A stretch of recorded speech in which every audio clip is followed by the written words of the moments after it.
you give like educational presentations and things like that in meetings frequently. Where does that fit in? Well, that's usually the regular part of the meeting. In the Grand Lodge of Michigan, we have an officer called the Lodge Education Officer, we sometimes refer to as a LEO.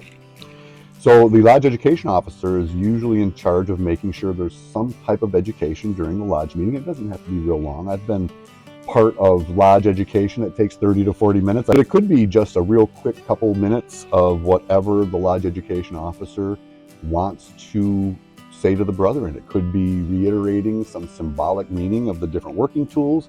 It might be some interesting aspect of Lodge history or fraternal history.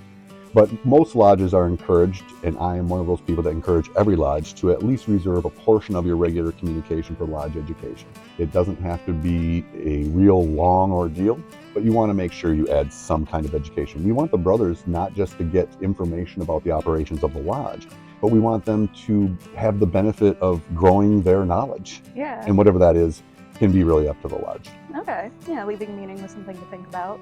Well, I mean, some lodges might give a little talk on how to identify logical fallacies. It might not have anything to do with Freemasonry. It might have something to do with just being a better person, practicing higher levels of critical thinking, anything that can benefit the brother and gives him an opportunity to reap a benefit from that regular communication that makes him improve a little bit.